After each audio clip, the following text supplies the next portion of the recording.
This is theBreaker.news podcast for the week of December 17th, 2023. I'm Bob Mackin, publisher of theBreaker.news and host of the Breaker.news podcast. Welcome to edition number 321. The Breaker is your source for news, opinion, and analysis about British Columbia issues, institutions, and influencers. Later, I'll tell you how you can support The Breaker. On this edition, headlines from the Pacific Rim and the Pacific Northwest. I award a virtual Nanaimo bar to a difference maker. And on the big deal feature, the Trudeau Liberal government finally admits abuse and corruption are ruining Canada's sports system. But instead of the public inquiry with subpoena power that athletes demanded, the sport minister opted for the Future of Sport in Canada Commission. Hear from Minister Carla Qualtrough and the Director General of Global Athlete, Rob Koehler.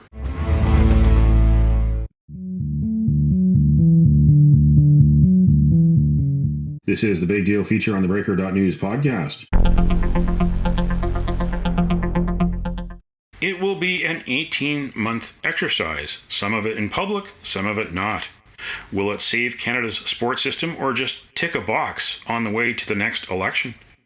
On December 11th, Sport Minister Carla Qualtrough announced the Future of Sport in Canada Commission.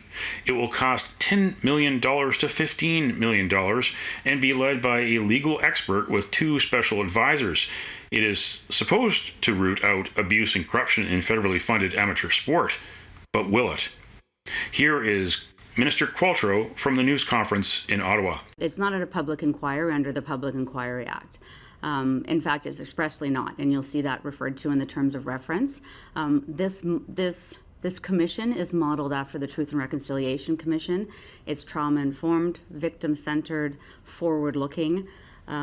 There was a lot of research done into a model that we could balance the need to not re-traumatize victims or survivors, and at the same time do a real deep dive into the sports system and come up with concrete actions. So c'est vraiment the Truth and Reconciliation Commission model that we ultimately landed on. Madam Qualtrough, you've been Minister of Sports before, in between 2015 and 2017, I believe. Did you see all that coming, all that we saw last year, the abuse in sports and so on? Could you have prevented it at the time you were Minister? It's a question I've asked myself a lot, and I'm sorry I didn't dig in more in my first go-round in this job. You know, at the time, the safe sport issue, the integrity in sport issue was concussion. What parents and coaches and athletes and medical professions were talking about was concussion, and that's the issue we dug in over those 2 years, creating national concussion guidelines, holding a national summit, creating and developing protocols for concussion, which is absolutely a safe sport issue, an integrity issue. It was not the issue that was top of mind. It was absolutely going on, looking back. But yeah, I should have dug deeper, but my focus at that time was concussions. My guest on this edition is Rob Koehler, the Director General of Global Athlete. Global Athlete is a non-governmental organization that advocates for sport integrity and athlete safety. I spoke with Rob Koehler on December 11th after Minister Qualtrough's announcement. The Future of Sport in Canada Commission will be like the Truth and Reconciliation Commission, but it will not be a judicial public inquiry. What was your initial reaction? 100% disappointment. For 2 years, the athlete groups that we've worked with, from gymnasts to figure skaters to fencers, have been very clear on asking for a judicial inquiry that has the ability and powers to compel people to provide information and evidence. So it has fallen short. But there is, I guess, a silver lining a little bit, that for the Canadian government to enact a commission of this nature, where the budget's $10 to $15 million to review the Canadian sports system, they have admitted fault. They have admitted that the Canadian sports system is broken. It's filled with toxic cultural abuse, and they're spending time to review and to look into it. The big thing here is, okay, this is what they move forward with. We reluctantly accept, but the big next step is the devil's in the details. Who is the commissioner? Who are the 2 support staff that will be working with along the commissioner, ensuring they have no conflicts of interest of sport, they're not linked with sport, and have full independence. And as well, we've told the minister directly the terms of reference, they shouldn't be stagnant. They must be nimble. They must be able to have the commissioner's involvement and the very groups, which are Global Athlete and Gymnasts for Change, who are the result of this commission, and why this commission has been established because of the advocacy work. So more work needs to be done. Still need to maintain pressure to make sure whatever is being done is done with the best intentions to do one thing, that is to improve safe and sport in Canada and make it safer for every Canadian. Commission like this would have more weight if it was a judge, a former Supreme Court judge from one of the provinces, or even a federal court judge or Supreme Court judge. Just an independent legal expert doesn't even sound to be very powerful. I agree. And we have been very open and very direct with the minister and her office that if the right people aren't selected, we will kill this thing before it even starts. And highly criticize it. We were disappointed that we weren't brought along and into discussions on what terms of reference should look like, on how to scope this commission or this inquiry, or it's not an inquiry, but this way forward. And if you're going to bring those that are advocating for change, if you're not going to bring them along, you start in an area of not trusting. And the trust has always been broken for the past 2 years. And it would have been very easy to gain trust by getting involved in engagement. That hasn't been the case. And now we will make sure that every step along the way and any decision made in establishing this commission is highly scrutinized and publicly shared with those that are involved, whether we're happy or displeased with the way it's moving forward. You met with her in Geneva at the Sporting Chance Forum, the United Nations in Geneva for the Sporting Chance Forum. How did you characterize that meeting? How long was that meeting, and what did you come away with? The meeting was close to an hour, I think, 45 minutes to an hour. I think it was basically the same stuff she talked about today. So she did give us a heads up on what was happening. We did express our concerns, not to the level of detail that we heard today, just that there was an announcement occurring. But we started the conversation about trust, and there's no trust. There's no trust in the Minister of Sport. There's no trust in the Canadian sports system. And we said to her very clearly that if those that have done the harm already in sport are engaged in any reform, then you're just recycling a poor system and a bad system, and doing a surface level review to make it look good, but not have any real meaningful reforms. So we were very direct and open. The fact that Canada was asked to speak at the Sport and Human Rights Conference and the Sporting Chance Conference was a little bit concerning that they invited a country who has proven to have very poor human rights when it comes to athletes, that have ignored for years and decades the amount of abuse happening, in some cases covered it up. So there was a concern, and we've expressed that openly both to the centre and with the minister, that we thought it was a little bizarre that she was invited to speak given the crisis happening in Canada. We are where we are today, and we have to accept, but we're not going to accept the status quo. We're going to make sure that there's a strong push that whatever's being developed is done in the best way, with the most possible, done in the best way that ensures independence, transparency, and no conflicts of interest. That's the key. And what about the other measures she announced today, such as removing the Office of the Sport Integrity Commissioner and the Abuse-Free Sport Program out of the Sport Dispute Resolution Centre of Canada? The Sport Canada Athlete Advisory Committee will now become a ministerial advisory committee. Will any of these changes make a difference? We have been advocating since the beginning, when the SDRCC was appointed as the body responsible for safe sport in Canada. And it was a failure, just that appointment alone, because you cannot be judge and jury. You cannot be an organization that hears appeals in the country, and at the same time be sanctioning people. You can't do both. So it was and the knee-jerk reaction was to establish the office of the Sport Integrity Commissioner, which they tried to sell that it was independent, but very clearly we learned, and through public disclosure at committee hearings, that the SDRCC and OSIC are the same organization. So that's an important step forward. We have called for the Office of the Sport Integrity Commissioner, or whether this any safe sport mechanism in Canada, to be moved outside the sport system, because there's too many inherent real or perceived conflicts of interest where people are trying to protect each other. So moving it out, having a human rights focus and a child focus, to ensure that it's done properly and independently and done timely, which is the major problem happening now. It's not timely, and victims of abuse sit for years before anything's done. So I think that is a step in the right direction. Again, the devil's in the detail when they move forward with any changes, but I think that's an important one. Mr. Koehler also talked about this international working group on integrity and safe sport. I guess that means she'll be talking to sport ministers in other countries.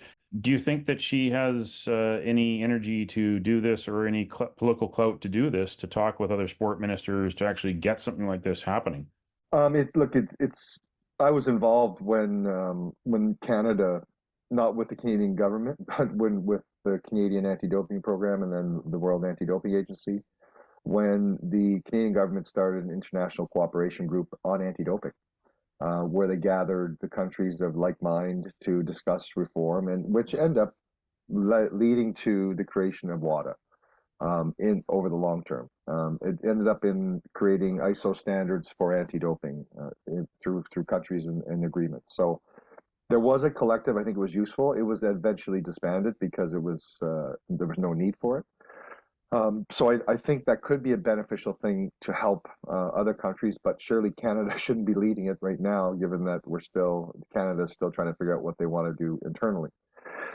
When you raise the whole idea of moving the athlete committee or advisory committee from Sport Canada to the ministry's office.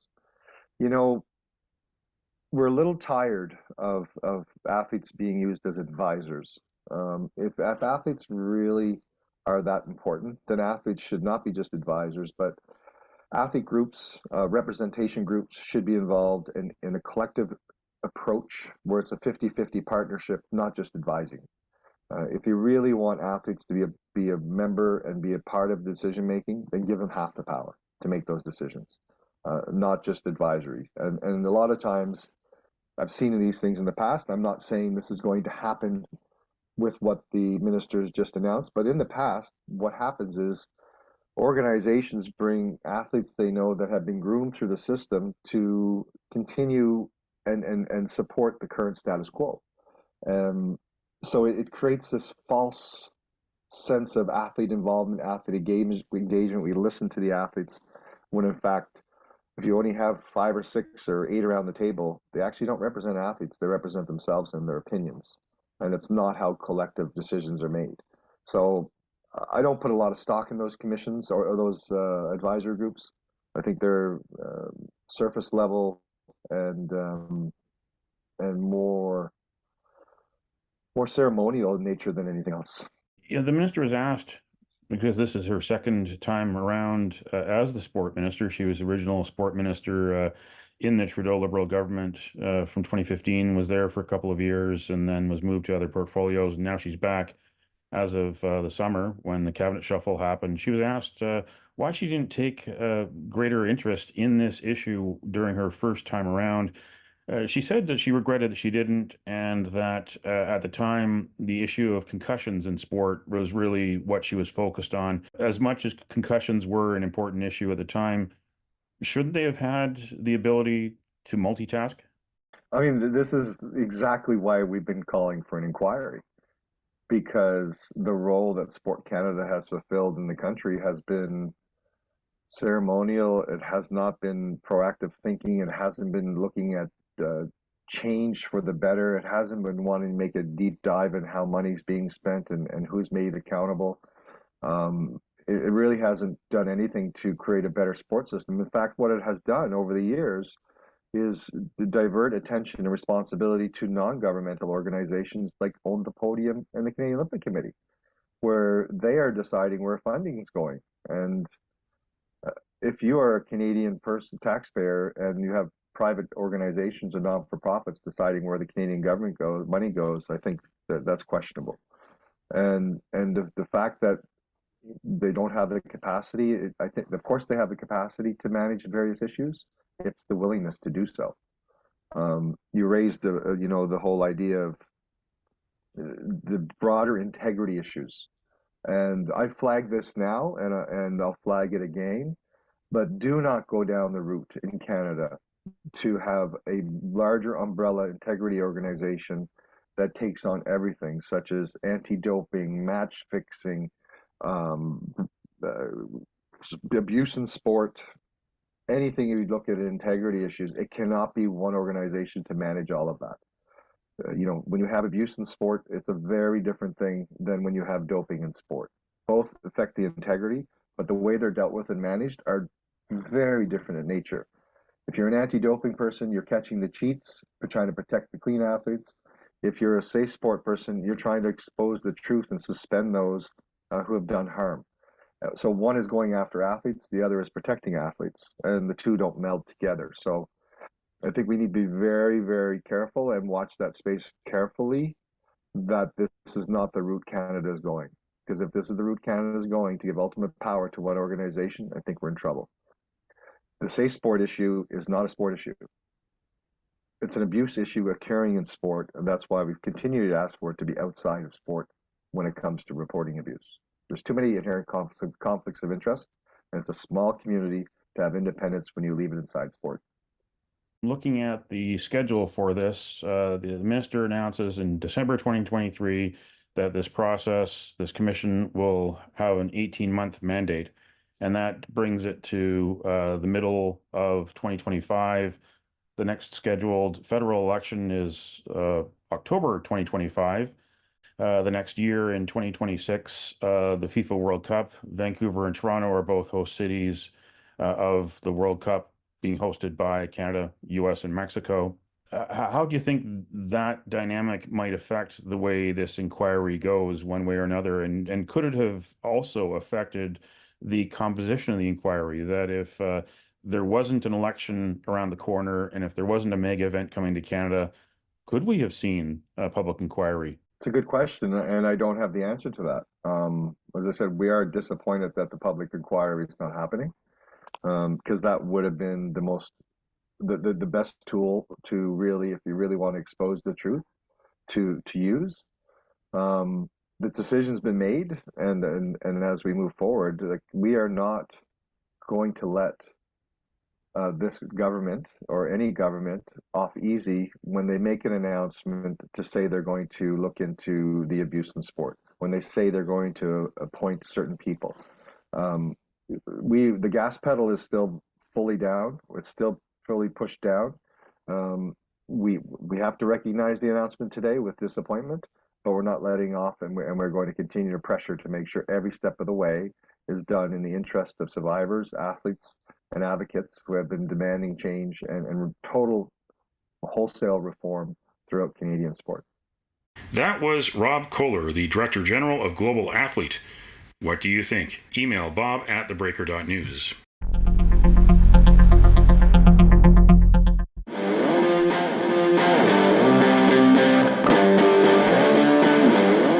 Now it's time on the Breaker.news podcast for Around the Rim. We look at news headlines around the Pacific Rim. In the Taiwan news, U.S., Taiwan hold meeting on boosting Taiwan's international participation. Both sides explored ways to include Taiwan in UN system and other global bodies. Their talks focused on opportunities to support Taiwan's participation in the World Health Assembly and the International Civil Aviation Organization. The U.S. participants highlighted Taiwan's expertise in health, food security, aviation, green fuels, and bolstering women's economic and political empowerment. In the Kyoto news, ex-Tokyo Olympics Organizing Committee exec denies bribery charges. Haruyuki Takahashi said he is innocent of all charges at the opening of his trial at the Tokyo District Court. The 79-year-old is accused of receiving $1.4 million in bribes from 5 different sources between 2017 and 2022 in return for helping companies land Olympic sponsorships. 10 people are guilty so far of paying bribes in connection with the Olympics, and 1 has been found guilty of receiving them. In the Hong Kong Free Press, detained Hong Kong activist Chow Heng-tung awarded Human Rights Prize by France and Germany. The former vice chairperson of the group that organized Hong Kong's Tiananmen vigils has been in detention since September 2021 for allegedly inciting subversion under the national security law. The human rights lawyer was formerly with Hong Kong Alliance in support of patriotic democratic movements of China, which disbanded in 2021 after Beijing imposed the 2020 national security law. That's Around the Rim on this edition of the Breaker.news podcast.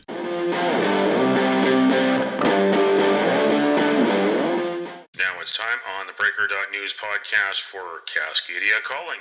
We look at news headlines around the Pacific Northwest. In King 5, 800 people left prison without TB exposure being identified, officials say. Healthcare providers are being asked to test formerly incarcerated people after 800 weren't notified of their exposure before they left the prison system in 2021. The Tacoma Pierce County Health Department issued an advisory Wednesday to healthcare providers to test for tuberculosis in people who were jailed. A class action lawsuit was also filed in September against the Department of Corrections, alleging they mishandled the tuberculosis outbreak. In the Oregonian, Oregon's Measure 110 drug treatment hotline has served only 577, gets new operator.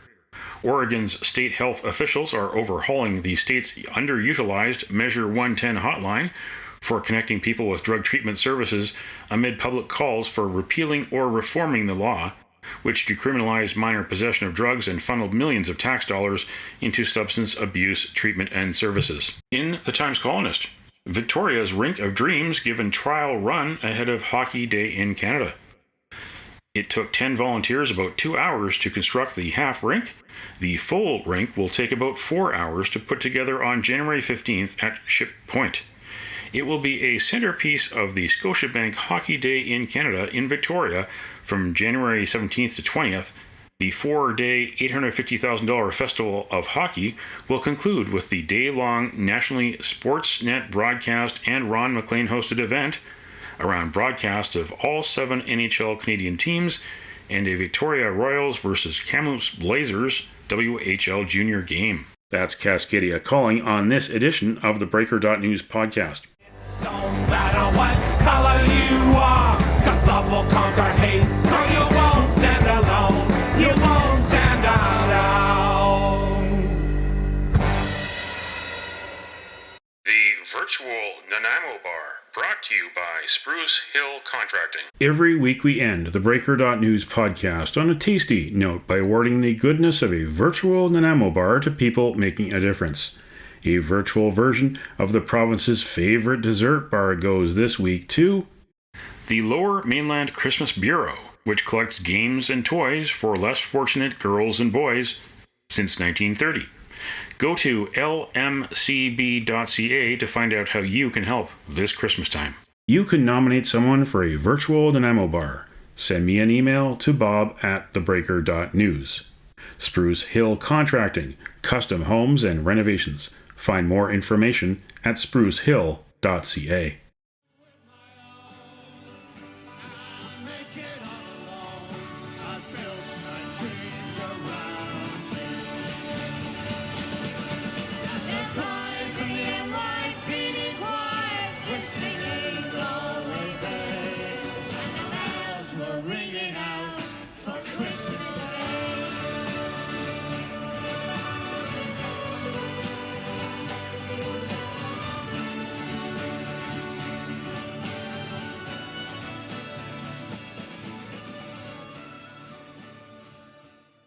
That's it for the Breaker.news podcast for the week of December 17th, 2023.